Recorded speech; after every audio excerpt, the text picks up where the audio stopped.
Today on Raleigh Smoke, I'm making beef jerky.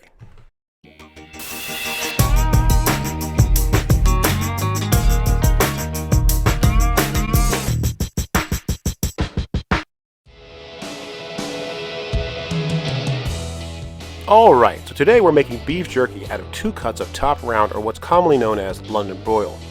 First things first, we'll need to remove the excess fat from the exterior. Why, you might ask? Well, because fat spoils. And this is precisely why you want to start with a lean cut of beef like this, or say I-round. Personally, I think top round's a better choice because of the shape, but you can use either or. Once the exterior fat has been removed, place the beef in the freezer for about 30 minutes. This will allow the meat to stiffen up a bit, so it'll be easier to slice. When slicing into beef jerky, you want your strips to be cut in a consistent width so that they cook or dry evenly. The thicker they are, the longer they will take, and if they are uneven, some will be done before others. So try to slice evenly. Stick to around 1/4 inch thick. You can cut with the grain or against it. Just be aware that cutting with the grain will give you a tougher tug or pull when you bite into the jerky as opposed to cutting against the grain. Today I'm using a pre-made jerky seasoning kit from Backwoods. I picked this up at my local Academy Sports for around $12. It comes with 4 flavors and some pink curing salt, which aids in color and shelf life. These kits are pretty easy to use, especially for a first timer like me. All you have to do is follow the directions for the amount of meat you are seasoning, and once it's all mixed, place your meat in a Ziploc bag, pour in the marinade, give it a little massage, and toss it in the fridge. Now I think this kit recommends a minimum of 3 hours of marinating, but I'm doing these overnight. Today's flavors are going to be cracked black pepper and jalapeno.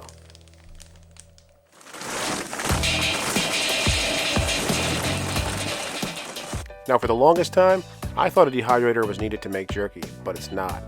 You can make jerky on your smoker by itself. The trick though is that you're going to need to run your smoker below 200 and ideally between 140 and 170 degrees. You see, these low temps are needed to slowly dry the meat. And how we're going to accomplish this task today is through the use of the snake method. This method of laying charcoal in a ring is commonly used in Weber kettles to maintain temps around 250. In a WSM though, given its height and the right setup, this method should produce the desired temp range needed to make jerky. Well, at least it has for me on most occasions. Now as you can see here, I'm making a ring, 2 briquettes wide and 3 high of Kingsford Blue charcoal. The concept behind this setup is that once it's ignited, the ring will slowly burn outward, all the while conducting a steady temperature for a number of hours, which is the goal here, right?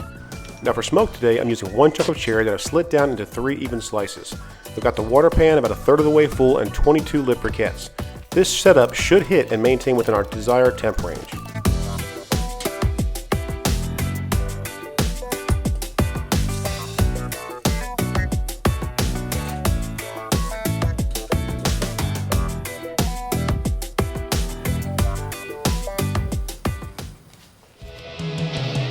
So now that our jerky's had a chance to sit in the marinade, it's time to get ready to get it on the smoker.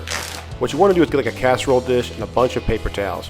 Remove the jerky from the bag and lay them out evenly across the paper towels and continue to repeat this process until all the jerky is laid out. What this does is remove the excess liquid and help start the drying process.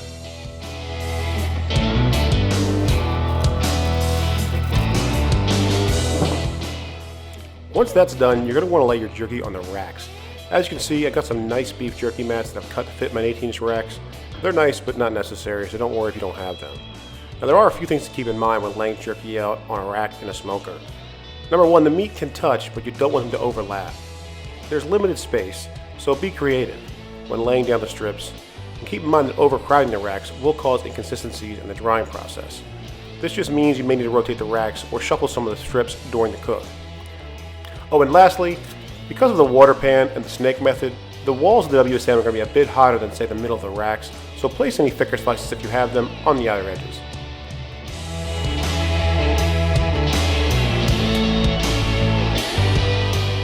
Now as you can see here, I kind of ran out of room and needed to add a 3rd rack.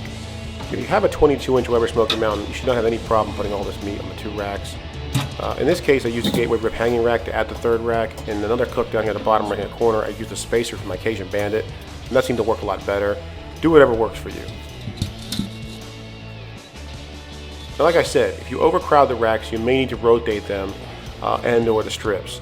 This is not a big deal, don't cry about it, just get it done.